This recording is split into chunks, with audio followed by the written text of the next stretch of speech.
Karibuni sana kwa Kuza podcast. Welcome.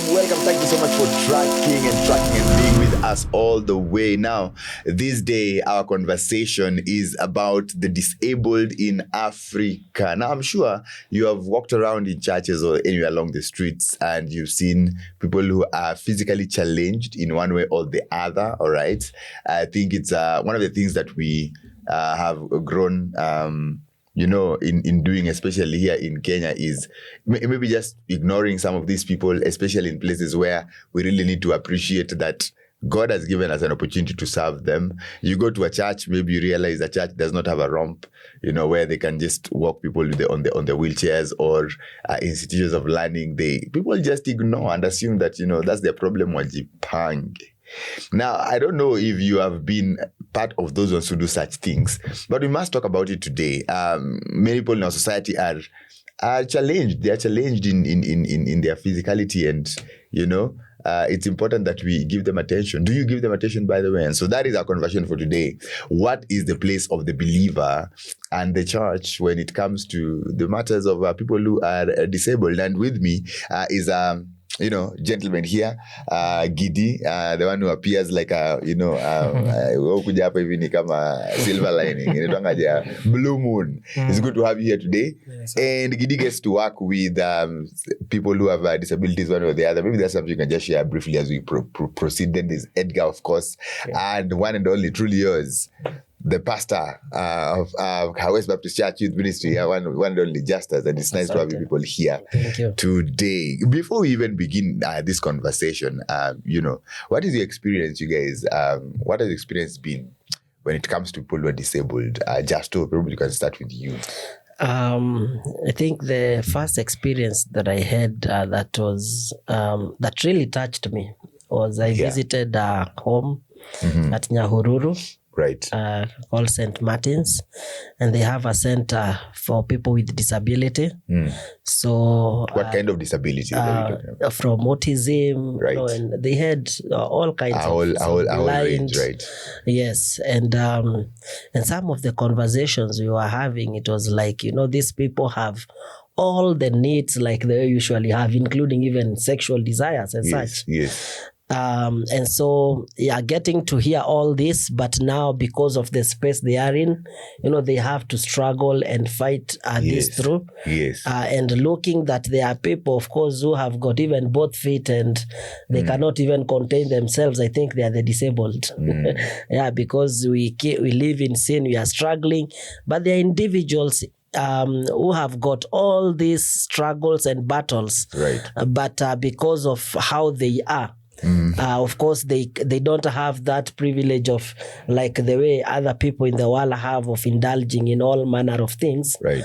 But to me, I think that really touched me, and getting to know, of course, even spiritual needs, emotional, physical needs. Right. They have all this just like us. And so actually we had gone to preach, and it turned out that you are the ones who are ministered to. So, exactly. All right. Yeah. Interesting. Edgar, what's your experience with this group of people?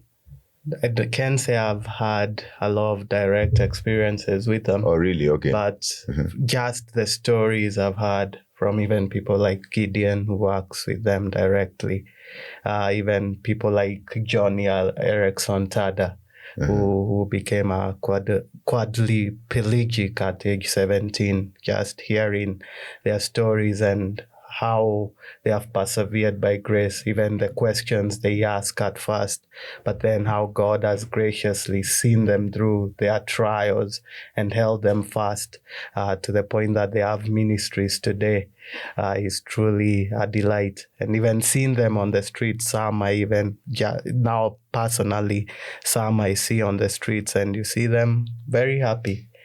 Even as you get to help them in one way or another, they are very happy people. Even they are some of the strongest people around, that even their disabilities, even though painful at times, it does not weigh them down. They still forge ahead and still trust in some form. Okay. Yeah. Well, I mean, you should take some time and interact with some of these people directly. Maybe that's a challenge that you should receive. But Gidi, you work with these people. You and your wife, and you have given your lives to a great extent to a particular team of people. So how, before you started the ministry and just reaching out to them, what was it like for you, initially in interacting with these people with disabilities? Yeah, so I started interacting with friends who have disability even before we started the ministry. Yeah. And for me, I think the first time it was out of ignorance. Okay. Sometimes you could fear them, or you could think they are not like any other person. So I used to have that stigma and to spread that stigma and ignorance. But we've been working with them. We have a center in Kibera. Yes. Where we reach out to persons with disabilities and those people who care for them. We call them caregivers, either a parent or a guardian. Right. Yeah, so we have children and teens and people with various kinds of disability. But maybe we can just mention the name of the ministry that you do down there, just in case somebody is tuning into the end. So we have a center in Kibera in Olympic area. It's called Pamoja House Kibera. Right. So it is under African Christian Outreach. Okay. Yes. So there we have children with cerebral palsy, we have autism, right. We have those who are deaf, right, blind. So our main goal is to lead them to Christ. Yes. But as we do that, we also meet their immediate needs. Right. Yeah, whether it's material needs, we try to come in how the Lord enables us. Right. Yes. Fantastic. Well, I mean, there's work that is happening, and so what has your experience been with the people who have with different disabilities, maybe blind, deaf, they are, they cannot walk, they are autistic and stuff like that. I hope that our conversation today, and this is our desire, that our conversation is going to turn your mind around and help you to think otherwise, because they are part of our community. And as people who are born again, this is part of the responsibility that God is calling us to make sure definitely that we take up as part of the gospel ministry. And so are the disabled cast, Gideon, as you interact with them? I mean, ini laana, because I know of parents who can't even get their kids to interact with the outside world because of this disability. So are they cast? What's the situation? What are we looking at? Yeah, so from my experience, also when we started, you asked how our experience is. Yes. So my experience has been, these people are marginalized. Okay. And when you see a person, you don't see the person first, you see their disability. That's why it's not good to describe someone with their condition. Right. Maybe you're calling someone a blind person. The same way I don't describe you by your maybe limitation or challenges. I describe you by who you are. So you see the person first before you see their disability. And that one is quite some task for people to change their minds easy, because it's already ingrained in most of us. Yeah. So that's why some people view them as caste. And you can see in many even religions, like for example in Hindu, people believe in Hindu that they are bad karma. So even if you study Hindu, wako kwa ile, caste system yao yako chini kabisa. You'll see some other religions, they try, is like they're helping them, but they're using them just like an object of charity. Right. Yeah. And to then raise money and you'll see like the Nazis, they used to believe these people, they're not supposed to be alive. They're supposed to be killed. Right. Yeah, and also because they're not bringing any value to society in their thinking. Okay. Yeah, so there are people who believe these people are caste, and there are those who, like, even today, right now, when people do, for example, someone is expecting a child, they can be able to do a scan or some test and to know whether this child will be disabled. And if they find out this child will maybe have Down syndrome, they terminate the pregnancy. Yes. Wow. Or that one can be done. Yes, it can be done. Really? It's being done because of the advancement of technology. So now people can... That is interesting. Because you can see the baby, they can be able to test maybe the genes to know maybe yeah. So they view this as a curse, this is a burden. And then some other places, when the child is born after, and they can even be killed or they be left to starve to death. So it's happening even right now. And like you also said, those who are born and they continue to live, they can be left to wanafichwa kwa nyumba. You're hidden. Yeah, even here in Nairobi, because as we do our outreach, as we preach and as we reach out, you'll find there is a kid who never goes to school. Majority of them, they don't go to school. Yeah, also in Kibra, so that's the work we are doing. So, but now, like I've told you, many other religions and also humanists and other people, they see them just a burden. They are economic burden because of those things, like you're saying, you need a ramp, you need a braille. But now when we look to Christ, Jesus Christ, God does not view them as cursed. Disability is just like any other condition. And you know, anyone can get a disability. Anyone. Yeah. It can be through an accident. Even right now, you can go outside there or pia wengine ni lifestyle. Umeona wenye wamekunywa pombe wakakuwa blind. Ndio hiyo ni kweli. Or something can happen and you can be, or even some birth defects. So it's a condition and it's not a disease or it's not a curse. Right. It's just the same way for me, I'm wearing this. It's a form of disability. in some way. In some way. Yeah, because now there's someone who cannot see completely, or there's someone who is 90% blind. So that we are just probably looking at the extent of it. Yes. The extent of it, which does not... Yeah, so if we can just look at it as just like any other limitation. Right. Yeah, so that's why I said, if someone meets me, itakuwa rude anasema... huyu mtu anatumia specs, that's the only thing anatumia. Macho ine. Yeah, macho ine. But if you know someone who I'm described by the name. So in John, we read in John 9, chapter 2, verse 3, chapter 9, verse 2 to 3. Yeah. So Jesus and his disciples, they met this blind person. Right. And his disciples wakamuuliza, between this man and his parents who sinned. Yeah. And for them, they used to believe that it is a curse. That's why they're asking, because if you have a disability, there is something you've done against the Lord. Yeah, but Jesus told them that neither of them did that. Right. But God decided to allow this to happen for his glory. Wow. And we can see what happened. So we must recognize that disability is not a curse or a bad omen or maybe there's something bad you did. Right. But we must recognize that these children or these people, they are valued by God. Right. And you can, if there are so many verses where even God himself, like for example, if you read Proverbs 31 verse 8 to 9, he says, open your mouth for the dumb, for the rights of all the unfortunate.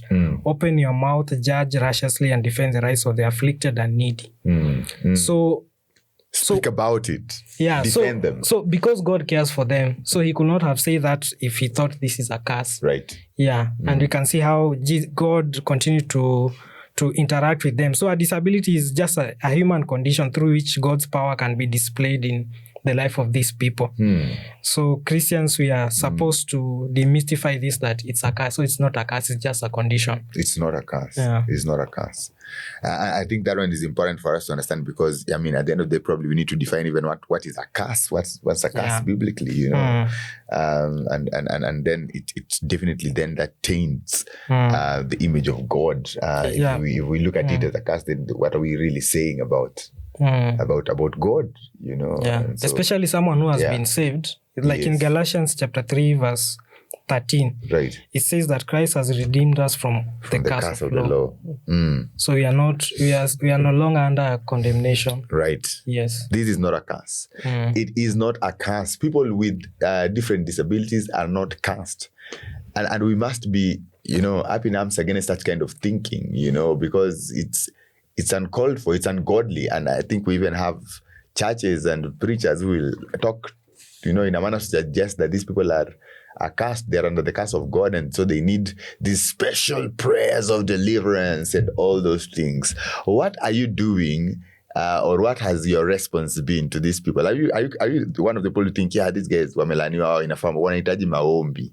I don't know what your thoughts have been, but as you do that, as you think about that and what we are saying, is definitely you want to check out if you're around Kibra area and you're doing anything along those lines, and you want to know a little bit more about it, you want to be assisted, you have a young one, you have an auntie who is hiding, one of your cousins, or a friend who is in this situation, you definitely want to check out Pamoja House in Kibra area, and that's going to be a good thing. Or just link up with us, send us a message on our website, and we will be able to furnish you with information so you're able to help you to deal with these kind of realities. As we are on that, you want to visit www.kuzaapp.com and you'll find many more information that will help you to grow in your walk with the Lord. And so make sure you make your way there.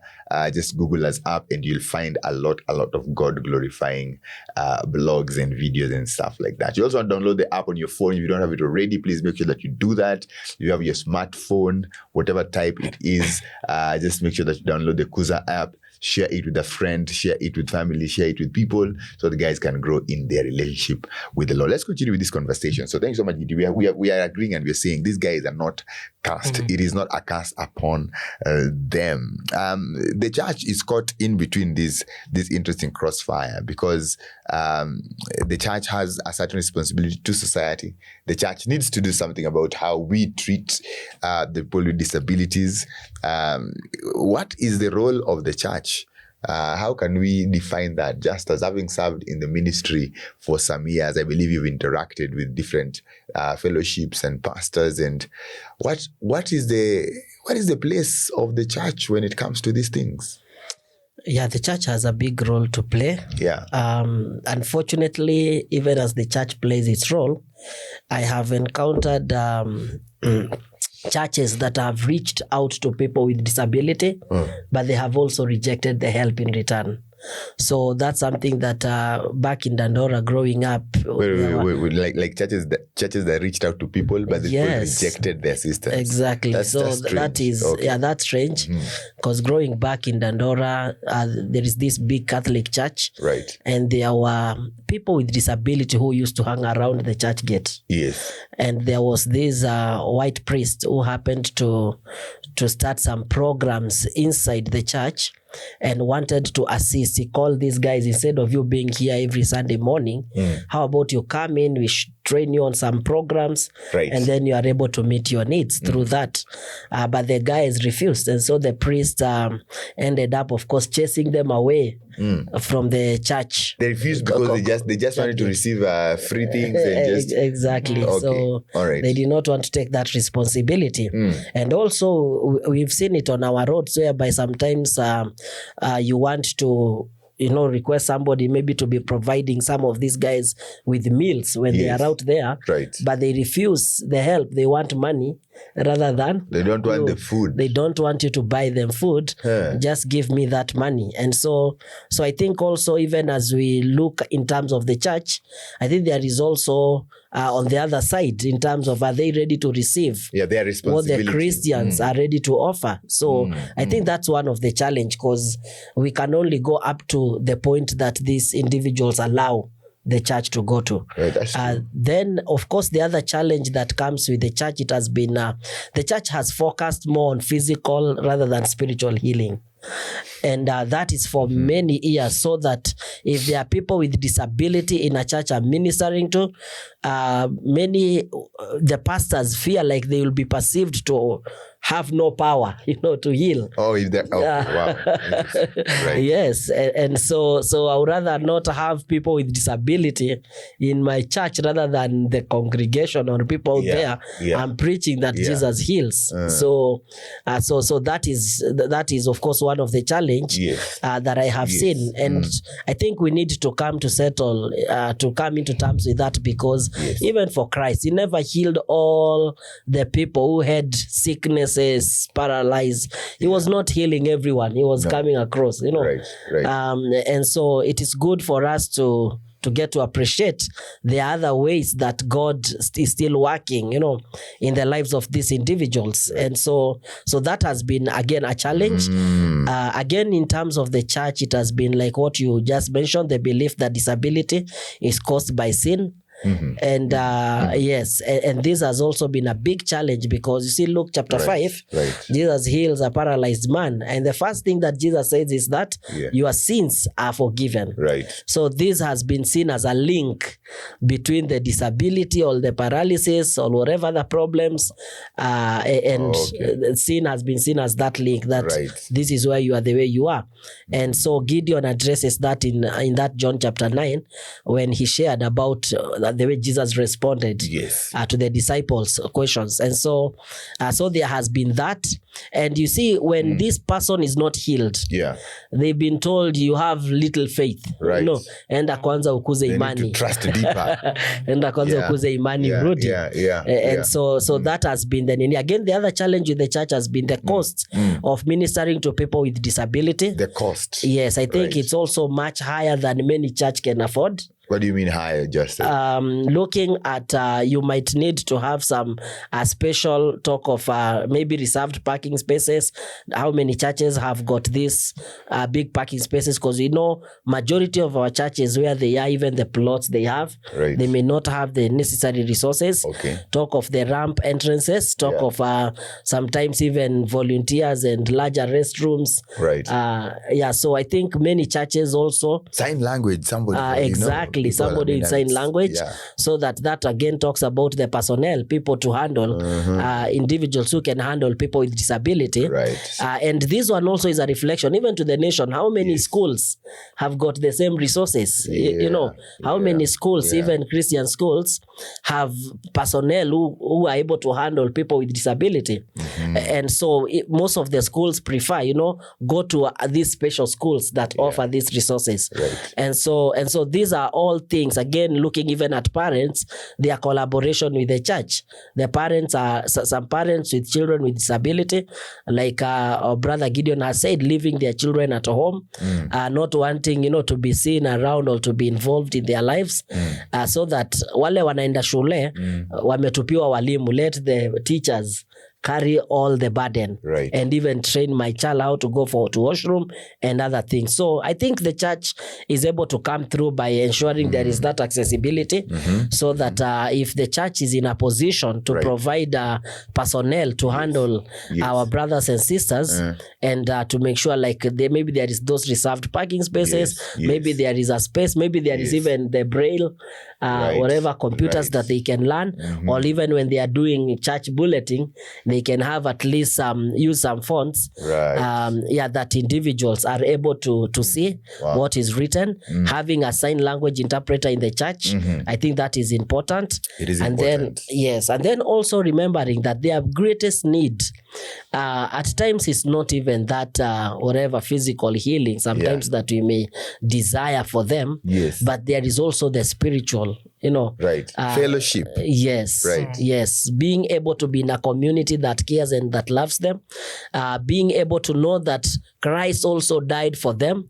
He did not only die to those who are physically well, and so that at least will create a sense of like, the Great Commission also includes these individuals, and it's not only reserved for a few. So I think there is quite a lot that looking at these individuals, like in Matthew chapter 25, from verse 31, Christ talking about the people who are the people who are in prison, people who are in hospitals, people with different struggles. I think we can see these groups of people as individuals, as opportunities to be a blessing and to serve Christ through them.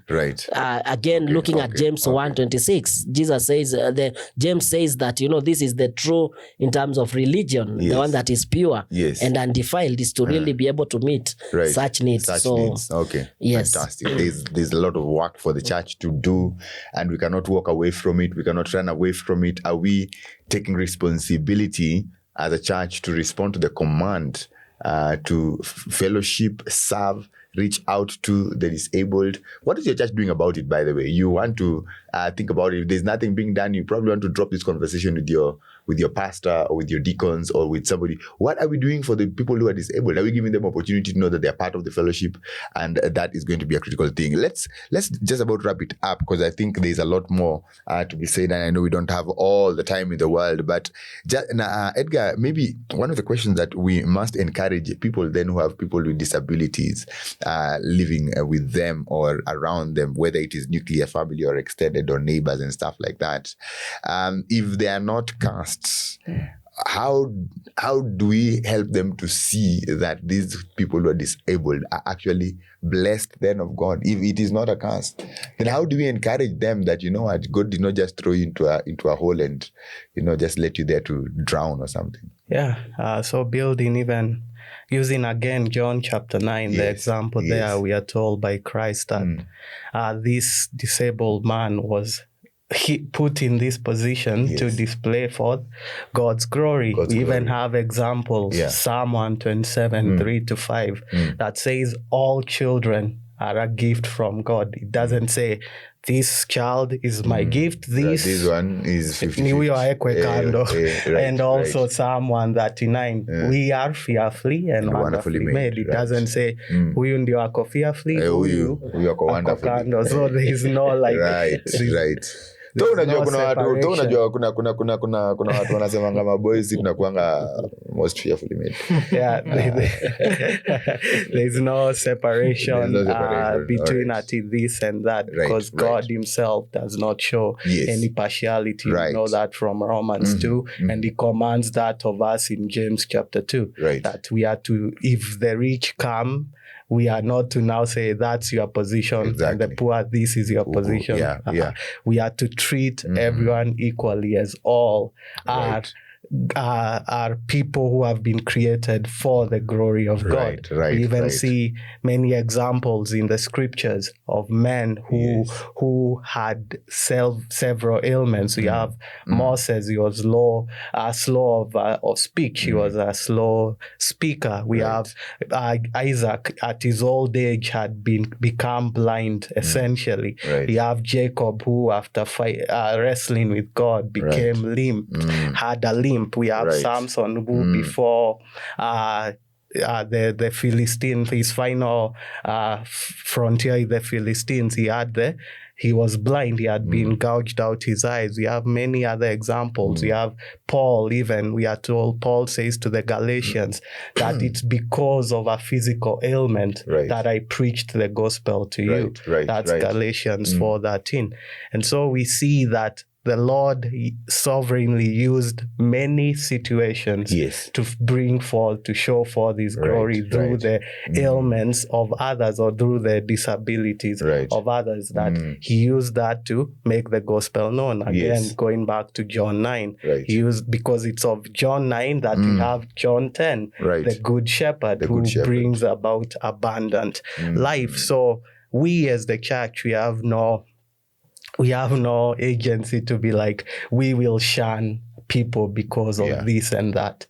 Because if God used them to show forth his glory, who are we to say otherwise?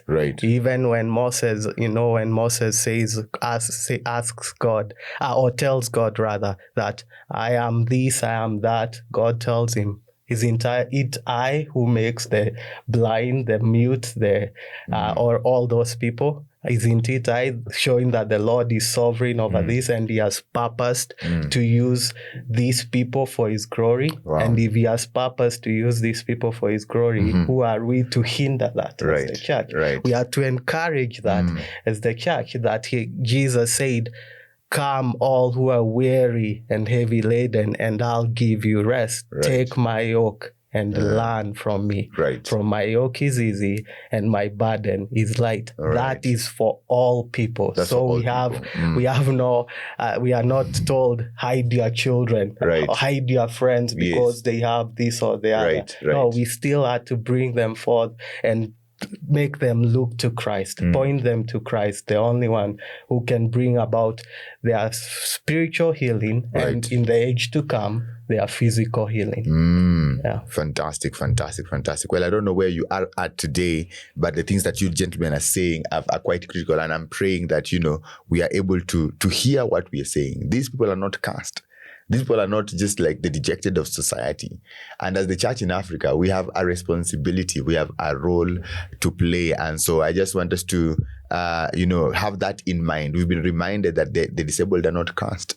The church has to heed to the command. In fact, remembering just, when David asked, who else is remaining in the house of Saul that I can bless? And they was called, Mephibosheth was there, and he was crippled, and David allowed him to enjoy the presence of the king. That is our responsibility. But also for that person who is probably tuning in today, and you have a child, you have a cousin, an auntie, a parent who is disabled, you need to know that the blessing of God God is not first and foremost physical. No. The physical does not necessarily define it. And so there's no need for you to wallow in shame and think, oh, now I cannot do this. I cannot walk with these ones. No. The blessing of God is first and foremost found in Jesus Christ. And all the roles that you have is to make sure that you know that love, relationship with Christ, and extend it to this people that you're ministering to. So what is our role in the Church of Africa with the disabled? To love them as Jesus loved them, because they are here and God is ministering to them. Well, thank you so much, gentlemen, for your very wise counsel. Gideon, may the Lord continue to bless the ministry that you're doing down there, and for the rest of us as we serve in different capacities. For those of us tuning in, until next time, Kuza Podcast, may you be used of the Lord to minister to those of us in the community that are a little disabled. God bless you.